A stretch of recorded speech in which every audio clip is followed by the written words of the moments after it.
Welcome to Lessons That Last, where a researcher and a teacher talk about what it means to make a lasting impact on students' lives. They unpack the stories former students shared about their memorable teachers and discuss how we can all make a greater impact on the people in our lives. Here's Julie and Laura. Hello, and welcome back to the Lessons That Last podcast. I'm Julie Hassan, professor, researcher, and with me is my lovely co-host, Laura Estes-Swilly, teacher, writer, and I'm so glad to be with you today, Julie. So you started the school year, Yes. and then in typical Florida fashion, had a pause. We had a little pause. Yes. We had a hurricane. I'm going to call it a hurricane scare, mostly because our area really didn't have much problem from Hurricane Idalia. We had a lot of weather, but not the wind and not the high rate of flooding that northern Florida had. But because just because of the way our county is situated, with the flooding, our schools were closed for 2 days and used as shelters. For example, my friend's school was a shelter for students from University of Tampa because they had to evacuate those dorms and put them somewhere. So we couldn't go back to school until the schools were clear of people sheltering. Okay, so then kids started, and then they stopped a little bit, and then they started again. But I think they're used to it. The last, I don't know, maybe 7 or 8 years, this is what it is. It's getting worse, a little worse in Florida. I'm not a great science person, but obviously we can tell things are getting worse. And so we're kind of used to it. There's a little lethargy to a hurricane scare, like, oh, are we in the cone? Are we not in the cone? And people not being concerned. So, we always take some precautions and prepare and pay a lot of attention. And so does our district. Our district is like very meteorology conscious. Well, and you encompass Tampa Bay. Yeah. Bayshore Boulevard is always the first to flood. It's the first thing you see on the news when any storm comes in. Yep. Yeah. And they were kayaking down Bayshore Boulevard the morning after the storm. And it's a lot. And I sometimes think, I know our district is huge, very, very big. And if we were broken in half, my side of the district would not have as many hurricane days as the east side of the district or the west side of the district. Right. And listeners probably can tell by your voice that another back to school disruption has come. Yeah. You catch all the germs and viruses and stuff. So it's true. Actually, though, I am proud to say I did not catch this from my school, but from my husband, who tested positive for COVID on a Saturday morning. And I was like, great, I know what this means. And on a Tuesday night, I tested positive, and we just sort of rode through it together. And we're both working on getting back to normal. Oh, man. Yeah. Under the weather, dealing with the weather. Right? Exactly. When I heard you say that on the intro to last week's podcast, I got a giggle because it's absolutely true. So when you talk about a disruption in my classroom, I was out of school for 3 days, and then I came back for 1, and then we were out for 2. So I felt like we don't even know each other. Like, it was too early to miss that much time together. Yeah. Oh, well, this story that you picked for today talks about persevering. Yeah. So I think it's probably a good topic for this particular month for you. So when you were a kid, like K-12, do you remember ever having to persevere for something? I think that early education, no. I was smart and talented, and actually, no, I'm wrong. Thank you for reminding me, Julie. 2nd grade. Poor Mrs. Francis. We called her Mrs. Tiny. Yeah. That was her first name. Her nickname was Tiny because she was actually tiny. And Mrs. Tiny had to teach me fractions. And I just don't think my second grade brain was ready. And I worked so hard. Other than that, I never had an academic perseverance until much later, like more like high school. But that second grade, she was right in there with me, slugging out the fractions. And we both worked so hard. And when I think back to that time, I really see how hard she worked. And I actually also see how hard I worked. Nobody pointed it out to me. And I almost kind of wish that she would have said, hey, do you see how hard you worked on this? Do you see that you could do this? You could do anything. Because I didn't realize it at 6 when I was doing it. It's more in reflection that I understand that. And that's a good lesson for us as educators, to help students reflect on the amount of effort that they're putting into different tasks. Yes. I think it's important for us to think about the effort required. You know, we always talk about that talent effort equation. When you have more natural talent for something, you may not have to apply as much effort. But if you have a little less natural inclination, you can still be as successful. It's just going to take you a lot more effort. Exactly. And you have to acknowledge that. And I think if I had understood that maybe earlier in my life, I would understand, oh, I can work a little bit harder than everyone around me, and I can master what I'm not getting. I think that especially as I got to be an older student, I was very happy to say, I just don't get it. I can't do this. I'm thinking more like chemistry. I don't know. And I stopped there instead of, I have no idea, but I know I can figure this out. Yeah.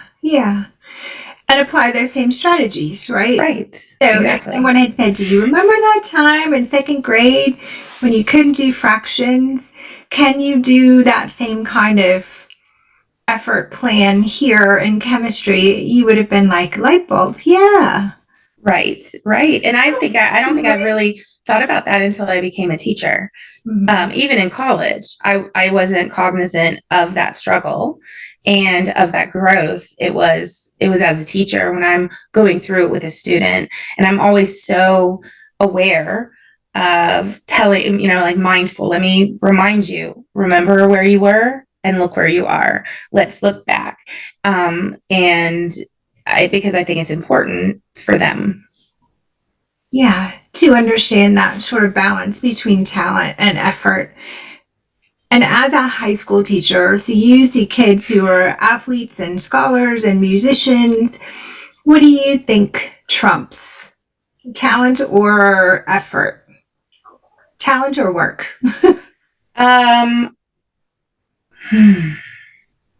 It's got to be work. Although there's a top tier of talent, like that 1% of talent that is always going to trump everyone and everything. But you can still be in the top 3% with less natural talent and more work. Everyone can rise to the top. I think if you're in the top 2%, you're in the top. But there's still always going to be that natural talent that doesn't have to worry a lot or do a lot to rise to that level.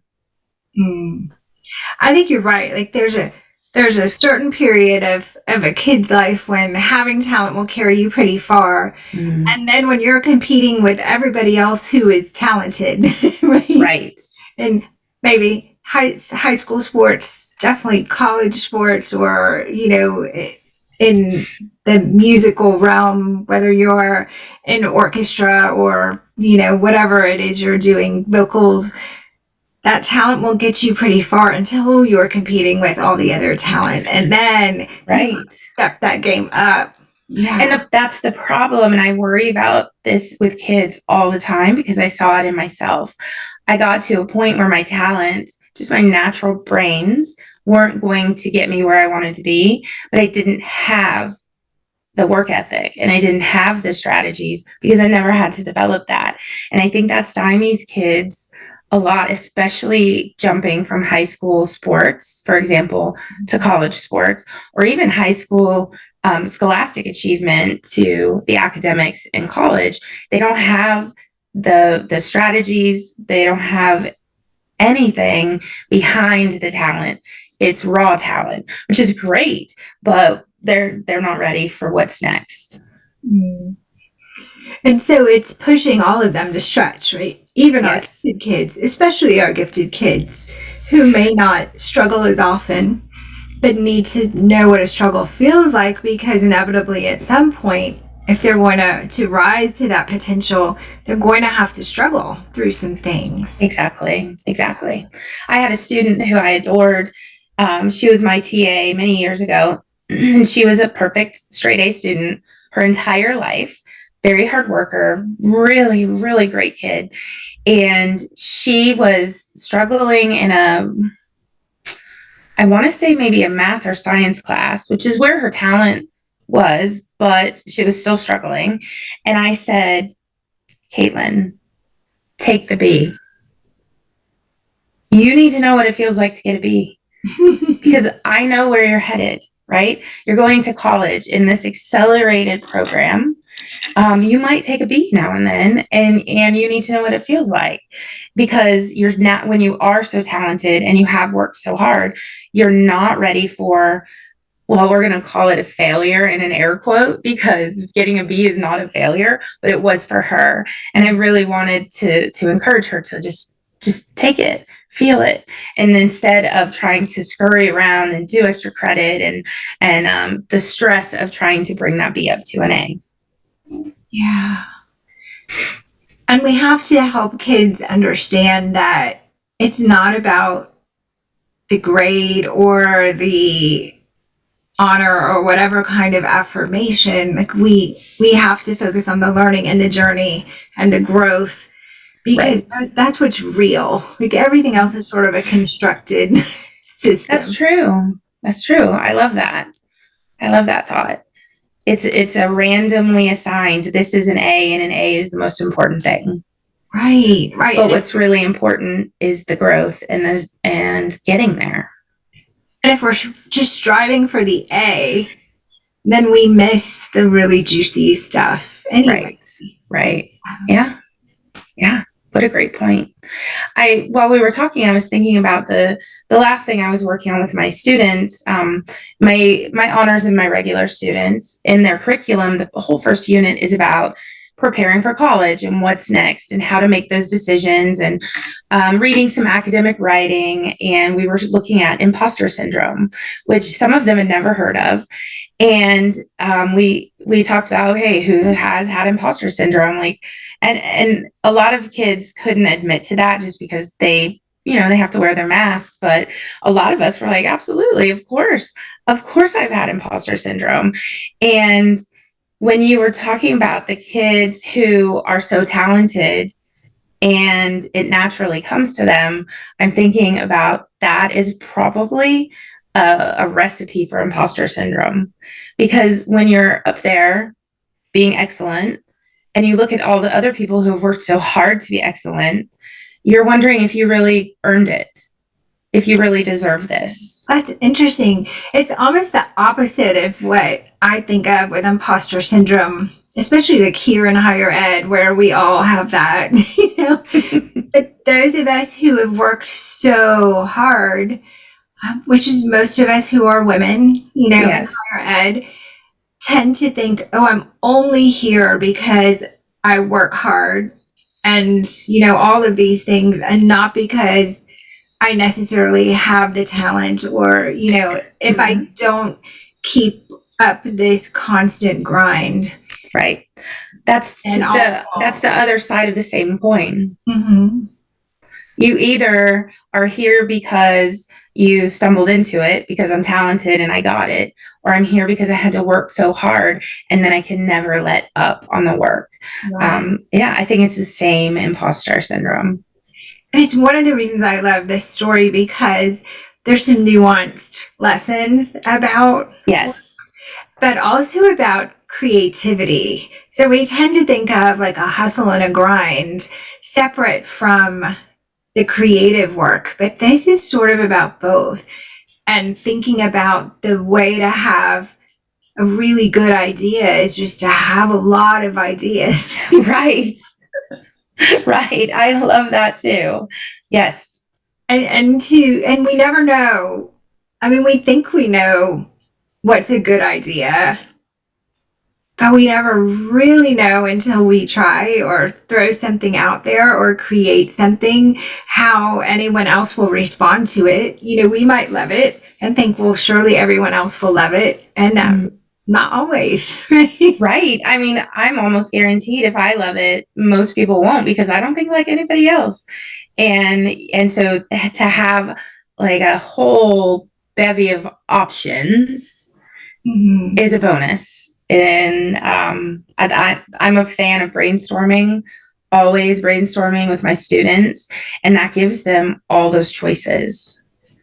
And the things on the surface that don't seem like they're going to be a good idea. I think about like some of the recent pop culture hits, Ted Lasso, the TV series. So if you pitched it and said, hey, we're going to make this TV series about this American football player, American football, who goes to London to coach a soccer team, what they would call football, and it just explained the whole story of it. You know, the woman who owns it hired him to really tank the team to get back at her ex-husband. Like, it just sounds like, oh, it doesn't sound like a hit, you know? And yet it was executed in a way that I don't think anyone could beat it this past. Right. Yeah. I was thinking about K-pop when you mentioned that. I mean, really, we're going to take some Korean young men who don't speak English and make a boy band out of them. This is very, I don't mean to be offensive, but it's very derivative of our boy band culture in the United States. And not only are Korean fans going to love it, but fans all over the world will. And they're going to buy millions and billions of dollars of merchandise, including like a light that they do this with at a concert. You'd be like, okay, well, you go ahead and make your little music for your fans, but we won't need that in the United States. And then look at what's happened. That's funny. I was reading a story about the man who invented the Ring doorbell, you know, the doorbell with yes. the camera. And he went on Shark Tank and nobody invested.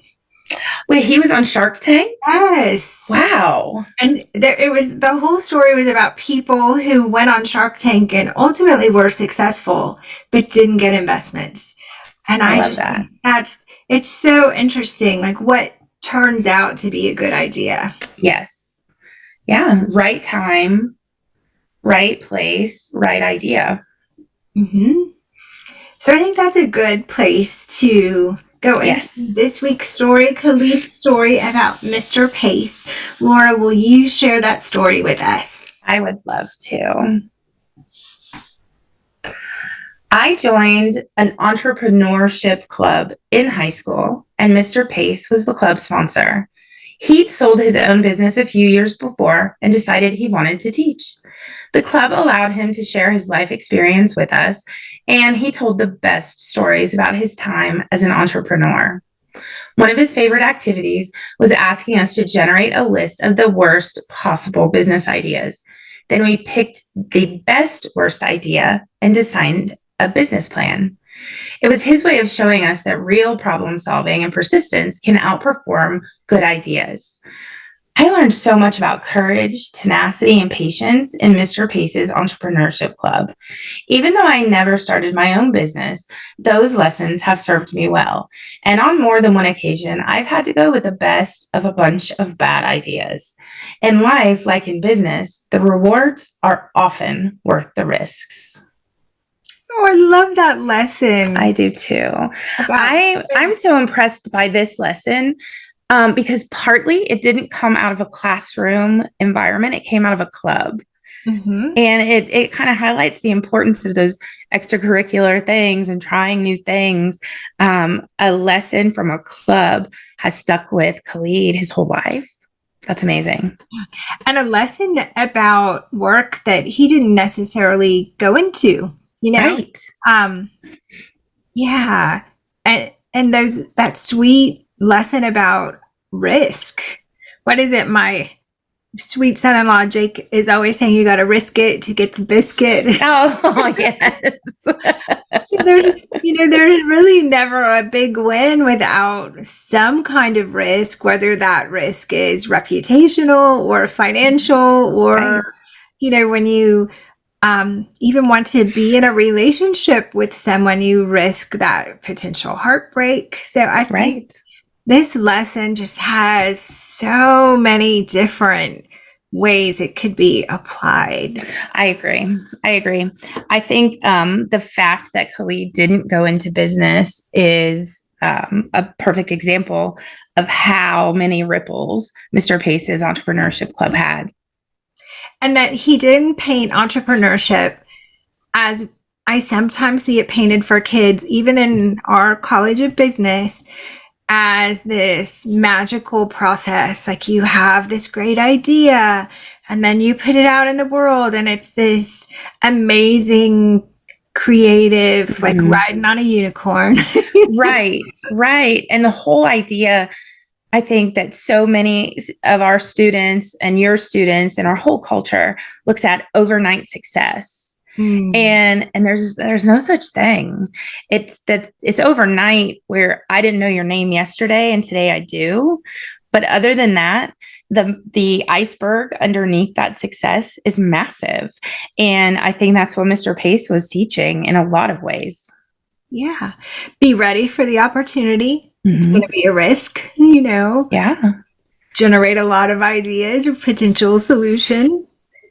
And the idea of taking the best, worst idea. That's a life thing too, right? I'm gonna get the best of kind of the junk I have and run with it because that's all I have. We can't just sit around wishing we had better. Because that's how people waste their lives. We have to go with the best of this worst. Yeah. I love that. I mean, I wish I had been in that club. Me too. I can use those lessons. And it's something as adults and you and I who've always been, we've been educators, so we've worked in a system.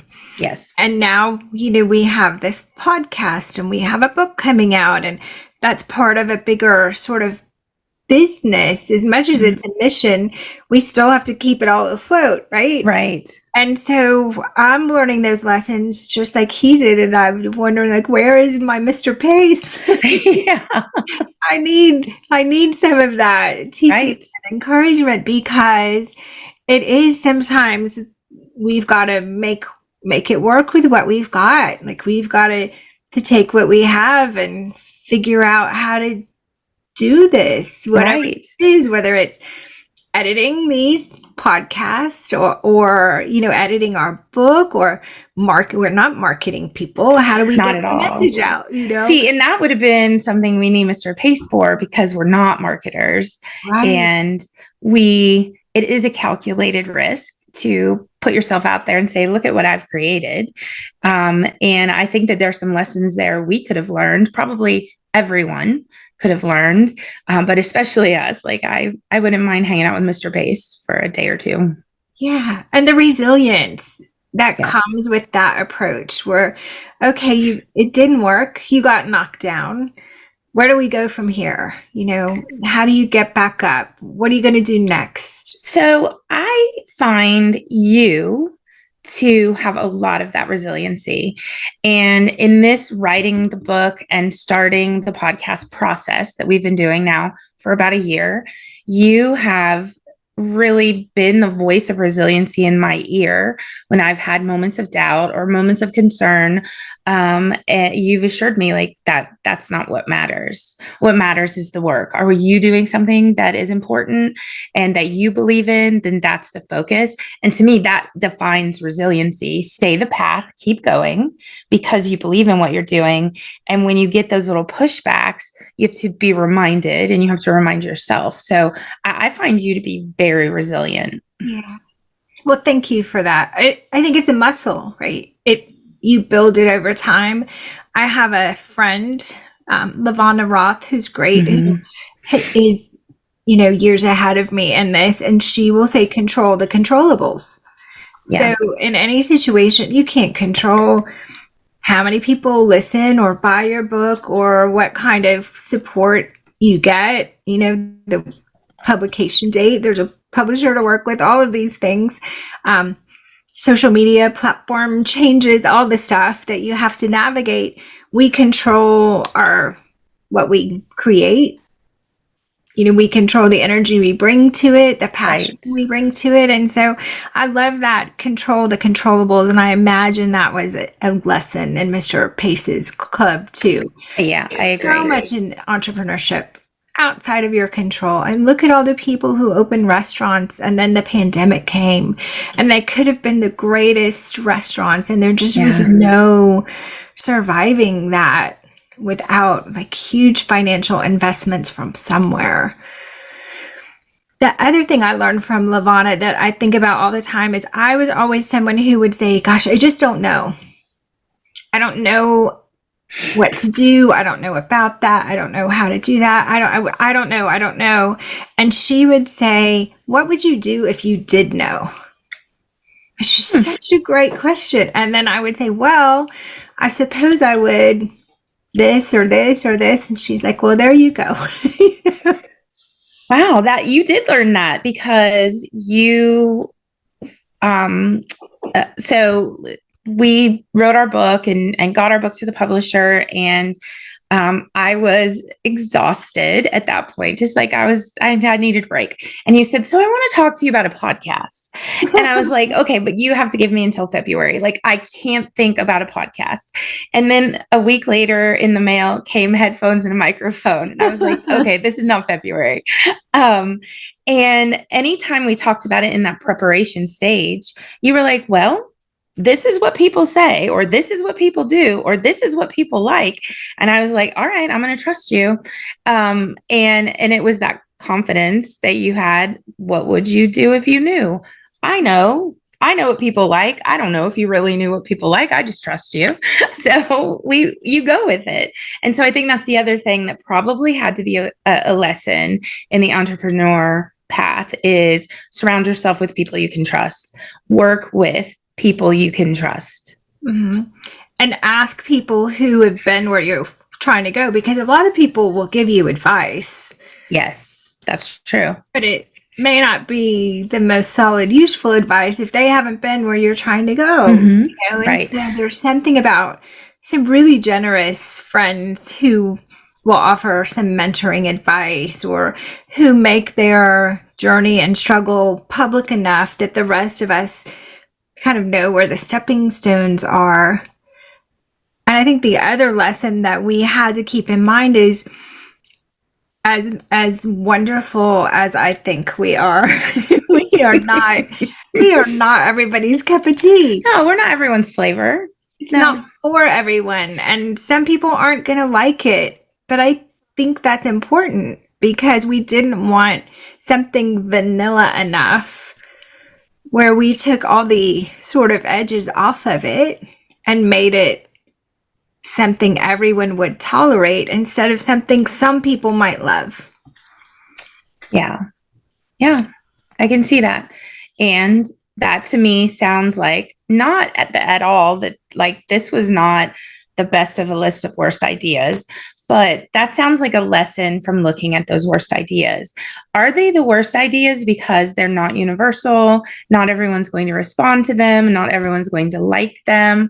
Oh, okay. Well, which one do you feel passionate about? That's what makes it the best.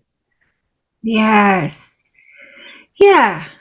I love that. And it makes me wonder, was there some sort of list of questions or reflections, or I doubt there was a rubric, because I don't think it's a rubric kind of thing, but was there a way to say, once I've sort of narrowed down my best of the worst, how do I choose? Like, what will guide me in my choosing? That there had to be, right? Yeah. Is it doable, for one? Mm-hmm. Do we have the resources to do it? That there has to be more than that. I think the passion had to have been that's a really important part. Because if you're going to sustain something that's hard, you have to have passion for it or you're going to give up. Right. Right. There are a lot of things I could do and you could do and anyone listening to us could do that we don't really care about, but they could make money. They could be successful.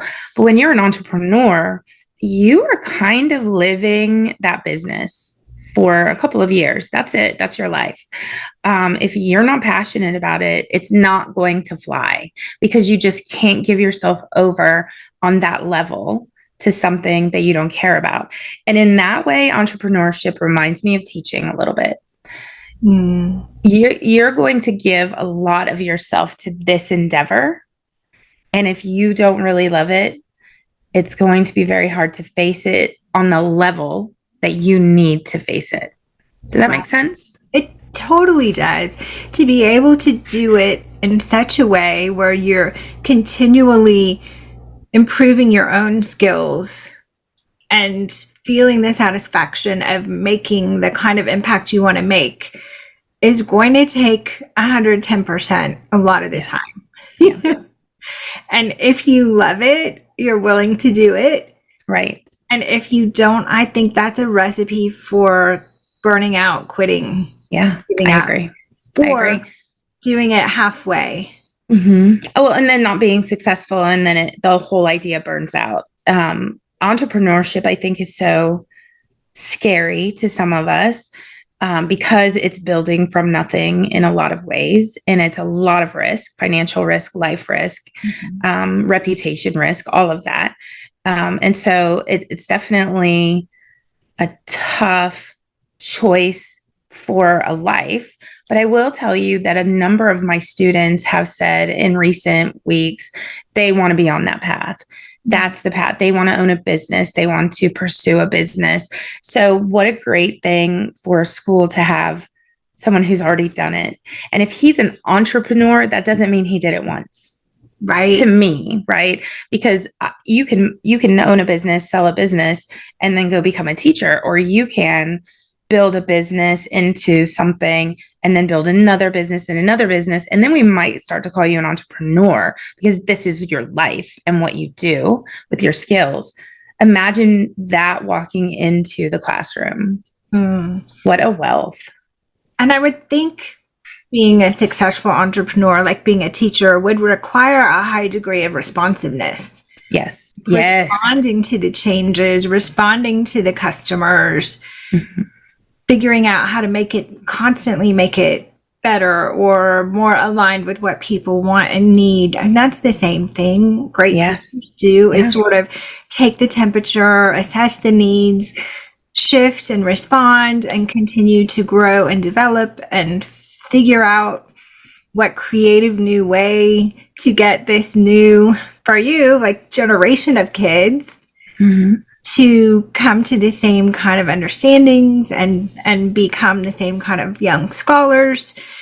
I think there's got to be so many parallels, and maybe that's a good message for teachers is let's think of ourselves in some ways as the entrepreneurs of our own spaces. Right, because we're building something every day. Oh, I love this. I did not know this conversation was going to go Me neither. in this direction, but I'm so glad it did. It was great. It was one I needed to have today, and it's certainly one we've been having around our university lately as more kids are expressing an interest in that. So thank you to Mr. Pace for modeling that for all of us, for showing us the way. And thank you to all of you teachers for continuing to be creative, persistent, responsive problem solvers. We will see you next week for another Lessons That Last. Yes, have a great week, friends. Thank you so much for joining us. We hope you will subscribe to the Lessons That Last podcast wherever you listen. Give us a rating too, which will help other listeners find us. And don't forget to visit chalkandchances.com for more stories. You can also find more information on Julie's research in books. While you're there, take the quiz to find out what kind of memorable teacher you are. I took it and was surprised by what I found. I think you'll find good food for thought. Let us know about your quiz results. We hope you will meet us here each week and bring a friend to share the conversation.